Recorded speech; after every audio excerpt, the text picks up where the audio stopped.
The future. Frank Weld lives alone in a country house suffering from worsening mental disorders. At night, he entertains himself by robbing his own home. One day, he tidies up the house a bit and prepares to eat, but the milk has already soured, so he heads to the couch without having breakfast. Frank is dozing off when his daughter Madison calls from a distant foreign country, but the connection breaks. Later, Frank heads into town, where the last library with real books is located. The librarian, Jennifer, greets him with a smile, as few people read real books anymore. She tells him that a new non-profit organization plans to convert the library to a digital format.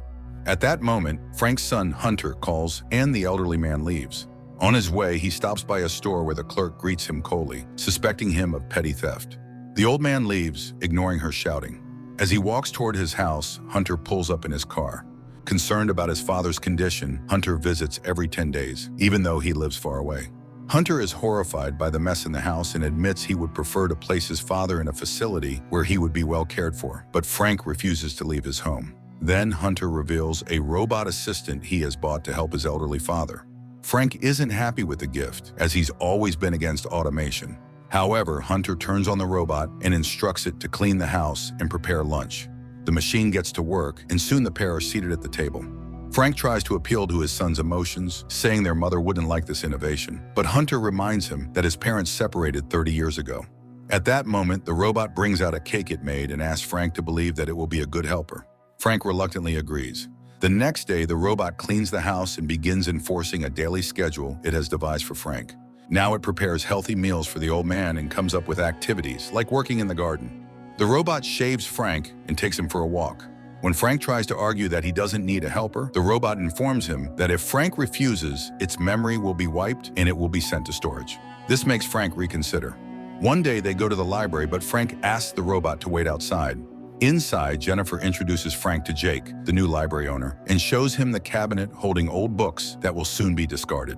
Meanwhile, outside, a group of boys starts bothering the robot, and when Frank comes out, he suggests that the robot scare the bullies next time by saying it has a self-destruct program and starting a countdown.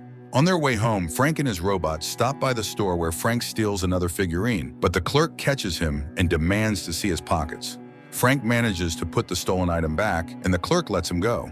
However, later, Frank is surprised to find the figurine in the robot's bag. It turns out the robot saw what happened and decided that Frank needed the item more. Frank explains the concept of theft to the robot and begins teaching it how to pick locks, revealing that he has served 2 prison terms for this skill. Frank specialized in stealing jewelry because, as he says, insurance companies are the ones that suffer the most. Seeing that the robot handles the task perfectly, Frank realizes they have new opportunities.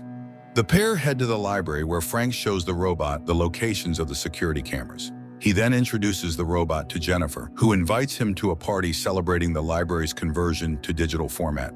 When they return home, Frank tells the robot that they will commit a robbery that night. At that moment, Hunter calls, tired of Madison's constant complaints and her insistence that her brother take the robot back. But now Frank doesn't want to give up his new partner. That night, the criminal duo head to the library and steal an antique edition of Don Quixote. But Frank doesn't notice that he's left his glasses on the table. At home, as Frank examines the book, he recalls how Hunter once asked him to teach him the art of theft. The old man reminisces about his children's antics, but his memories are jumbled. He deeply regrets not paying more attention to them. The next morning, Madison calls, surprised that Frank is so accepting of the robot. She gets upset when Frank mentions that her brother, at least, did something for him. In the evening, Frank goes to the party with Jennifer at the library, which will now serve as a community center.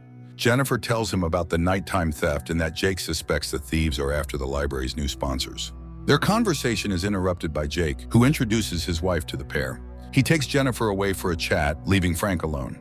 Frank starts eyeing the women's jewelry, especially the necklace worn by Jake's wife. But Jake approaches the old man, admitting he knows about Frank's criminal past and about the glasses found at the scene. Jake asks Frank not to come back again. Jennifer returns, and Frank suddenly confesses that he thinks Jake is a fraud, but she doesn't understand what he's talking about. Back at home, Frank asks the robot to turn on its visual memory, and as he examines Jake's wife's jewelry, he realizes it's extremely valuable. The robot, realizing what Frank is planning, tries to dissuade him from taking the risk, but the old thief is convinced that devising a criminal plan helps him exercise his brain.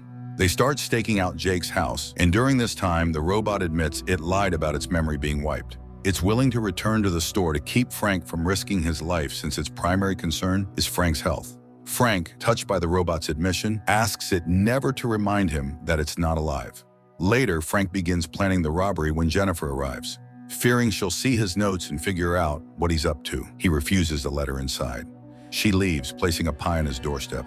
The next morning, Frank goes to the library to return the book to Jennifer, but hearing music coming from inside, he turns around and leaves. Later, he continues to stake out Jake's house, telling the robot more about his life. The robot continues caring for the garden and watering the ripening tomatoes. Meanwhile, Madison returns home, determined to convince her father to get rid of the machine, which she sees as ethically unacceptable. She disables the robot using a password Frank doesn't know and shows her father photos from her recent trip, unaware that it all feels burdensome to him. The next morning, Frank wakes up for the first time in a while without his mechanical friend's wake-up call and tries to turn the robot back on. But without the password, it's impossible. Madison returns from the store with cereal, which Frank has long since stopped eating because the robot only made healthy breakfast. Watching Jake's house alone no longer brings him any pleasure. He starts rummaging through the kitchen for food, throwing everything around, and Madison makes him lasagna. But Frank finds it tasteless and asks her to turn the robot back on. She refuses. Later, Frank scolds his daughter for the mess in the house, saying she hasn't done what the robot easily managed. The next morning, Frank notices a striking change. Everything is sparkling clean, and his daughter is busy in the kitchen, assuring him she spent all night cleaning. But Frank catches her in a lie. She simply turned the robot back on. Frank is outraged, saying the robot isn't a servant. It can't just be turned on and off whenever someone wants. Madison reluctantly agrees and turns the robot back on. That night, Frank shares his robbery plan with his robot friend. He explains that the money belongs to Jake's wife, and Jake is just a freeloader. Every evening, the couple goes out to parties, and that's when they'll strike. They'll steal the woman's expensive jewelry. Frank has devised 20 different escape routes, so they're safe. Most importantly, he knows where the security system's control panel is located. At night, the man and the robot break into Jake's house, making their way to the safe. The robot, being much stronger and faster than Frank, cracks the safe, calculating millions of possible combinations. The criminal pair pull off the heist, and although the homeowners return earlier than expected, they manage to escape. But back home, Frank suddenly realizes that the stolen jewelry is too recognizable, and it won't be easy to sell it. He decides to hide it for the time being. The next morning, the robot serves Frank and Madison cocktails when the sheriff arrives with Jake, who is convinced that his neighbor is behind the theft. The sheriff, aware of Frank's criminal past, insists on searching the house, but Madison is baffled, saying she can vouch for her father's innocence. Later, Madison bids farewell to her father, who gives her a pair of expensive earrings that he's had for a long time, advising her to sell them far from here. Madison leaves, admitting her brother was right about the robot. At that moment, Frank notices a van surveilling his house. He recalls the sheriff entering his home, which means the house could be bugged. He turns up the TV's volume and wonders where to hide the stolen goods. First, he burns all his robbery plans in the fireplace. Then the robot reminds him about its memory, saying the police can review it. The robot asks Frank to erase its memory, but Frank can't bring himself to do it.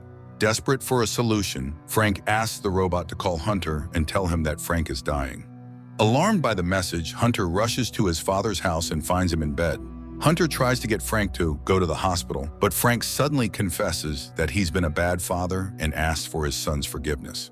He begs Hunter to hide his briefcase without looking inside. Hunter places the briefcase in his car's trunk, but as soon as he drives away, the sheriff emerges from the van and stops him.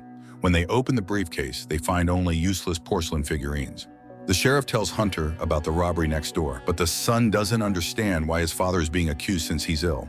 Just then, Frank casually walks out onto the porch, enraging his son, who had raced over in a panic. Jake remembers they can check the robot's memory to uncover the truth.